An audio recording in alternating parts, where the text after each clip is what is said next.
faire partie d'un marché réglementé, d'une profession réglementée, ça a aussi des avantages, pas que des inconvénients. Premier avantage, c'est que le marché existe. C'est-à-dire qu'il y a des gens qui ont la problématique, c'est avéré, et la solution est bien définie. L'offre qui est proposée pour répondre à cette problématique ou à ces problématiques est bien définie et elle est structurée. C'est déjà existant. Il n'y a rien à faire. Contrairement, en fait, on pourrait faire par opposition le parallèle avec les startups qui, elles, développent des solutions qui répondent à des besoins qui sont existants mais pour lesquels le marché n'est pas tout à fait encore éduqué, où les personnes ne sont pas encore habituées à ce type de solution-là. Et donc le marché est existant, il n'y a pas encore tout à fait de besoin qui est bien défini, l'offre tâtonne un petit peu et elle a du mal à trouver, elle a du mal ou pas d'ailleurs, hein, ça dépend des startups. En tout cas, elle cherche à trouver son marché, cherche à trouver les demandes et les problématiques précises d'un type de population, d'une cible, et elle essaie d'y répondre au mieux pour apporter la meilleure solution et avoir un business model qui soit viable, c'est-à-dire que les gens soient prêts à payer pour leur solution. Mais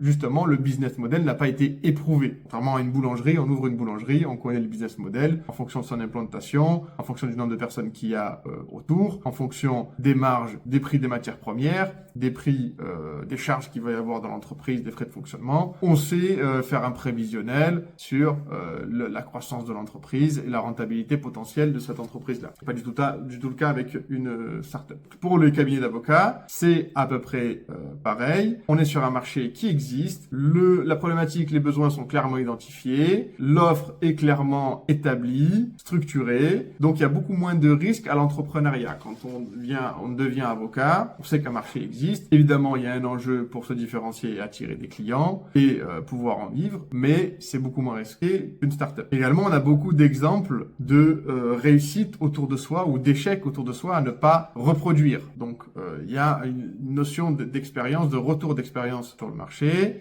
et on peut dupliquer ce qui marche bien dans un cabinet d'avocats qui serait dans le même cas de figure, dans le même domaine de compétences, dans la même expertise et on peut aussi éviter de reproduire ce qui n'a pas marché dans d'autres cabinets d'avocats qui seraient dans la même configuration. Ce qui est à la fois aussi rassurant et facilitant dans l'entrepreneuriat et dans le fonctionnement de l'entreprise qu'on essaie de mener. Conclure sur cette partie d'introduction, on a donné les éléments qui font partie des enjeux pour la visibilité des cabinets d'avocats en ligne, leur communication et la croissance de leur cabinet, leur viabilité, leur rentabilité. Là, vous savez maintenant les enjeux de la communication et on va y répondre dans cette formation sur toutes les questions que vous pouvez vous poser sur comment communiquer, par quels moyens, concrètement, comment mettre en œuvre une communication efficace qui permette d'attirer des clients de manière prédictible et régulière. On l'a vu, le chemin vers la visibilité et la croissance pour un cabinet d'avocats, il se met d'embûches, mais il n'est pas impossible. En comprenant les contraintes et en maîtrisant les outils modernes du marketing digital, tout en respectant la réglementation et la déontologie, vous pouvez faire en sorte que votre cabinet soit vu et entendu et choisi surtout. C'est ça qu'on cherche. Cette formation est conçue pour vous guider pas à pas à travers tous ces défis et vous fournir des solutions concrètes qui s'intègrent parfaitement à votre pratique professionnelle en respectant la législation en vigueur, la déontologie et l'éthique d'un avocat. On va démystifier toutes les notions comme le SEO, la publicité en ligne, les réseaux sociaux, le site web, l'optimisation de la présence en ligne et parcourir les outils digitaux qu'on pourra mettre au bénéfice de votre cabinet comme un levier de croissance. On se retrouve dans la suite de cette formation pour parler de pourquoi la visibilité en ligne est-elle cruciale pour les avocats. Merci d'avoir regardé cette vidéo et merci de suivre cette formation. Sachez que si vous voulez aller plus loin ou si vous avez des questions, vous pouvez contacter un expert de chez Digital Power directement en cliquant sur le lien en dessous de cette vidéo.